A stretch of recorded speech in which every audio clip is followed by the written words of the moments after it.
Hello, this is forecaster Dante with our local Weather and Storm Prediction Center. We're talking about a storm that's coming up about November 13th to 15th. That's a coastal low that bears some watching because there's an opportunity for some winter precipitation with that depending on the track. And dealing with a very cold area, mass of air that's going to be to our west and in the area at that point in time. So that's why it's so important for us to be at least give it some attention. I've seen it on the models a couple of days now, and it had me scratching my head, but something on the models today made me just feel like, okay, we'll just talk about it a little bit today.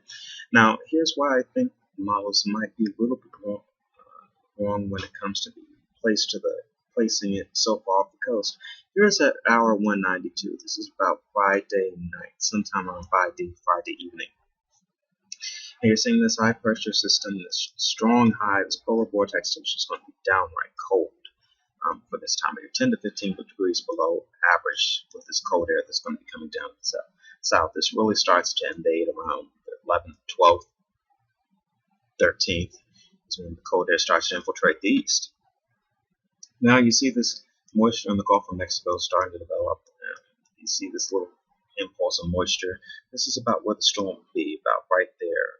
This broad area, I would say broad area of moisture at this point in time. As you can see, the 540 line, this 32-degree line, is to the south of the Mid-Atlantic and the Mid-Atlantic and the Northeast at this point in time. So pretty much wherever's here might be snow. It's showing some rain in here. This is actually the new GFS, by the way, a new version of the GFS. And this is 12Z. The 12Z GFS is early Saturday morning, next Friday night, early Saturday morning. The model has this storm just kind of starting to develop, get this act together, that then it's going to kind of zip off to sea. And you can see there's cold enough air for there to be snow in the northwestern fringe. You see the high pressure is close to about 1,000 miles. The core of the high pressure is over 1,000 miles away. And you can, but the thing that has me perplexed is you can see the flow of everything just based off of looking at the high pressures, the little isobars around the high pressure. You would think everything would come up like this along with that. And you're not really seeing that. You're kind of seeing the storm is going to go there and then zip off. And then the thing is, here's another thing. The high pressure, as you're going to see on our next clip, high pressure doesn't come eastward. It kind of sinks down into the south, which gives you a trough kind of like this. So it kind of makes you wonder, why didn't it come up boom, boom, boom, instead of coming out? And then you even look at the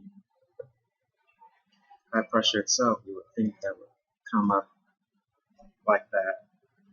Something would come up in this direction like that with the way that the isobars are. But that's the weird world of weather at times. But that's something to me that has me thinking the storm will make a little bit of progression to the west, but if it doesn't go well. But now here's a Canadian model. This is the 12Z Canadian, and here you can see this is the same time period out at 2:22. This is about Saturday, November 15th. You can see this little swath of snow as the storm would have taken a track, just kind of like I mentioned it would, kind of like up like this, or develop and come up like that. And you get yourself a nice little swath in the mountains with heavy snow, 6 to 8 inches, but then a good area, a swath of 1 to 3 inches of snow. It could be rain, mix, it could just be clouds, it could be nothing at all that's going to come, because as you can see, the 12Z GFS have the same way off the coast. But I'm just saying here, pretty much, that you look at the isobar, where the high pressure is. I don't see any reason why this thing shouldn't develop and kind of scurry up along the coast instead of just hurrying its way on out. Okay, that's all I'm saying.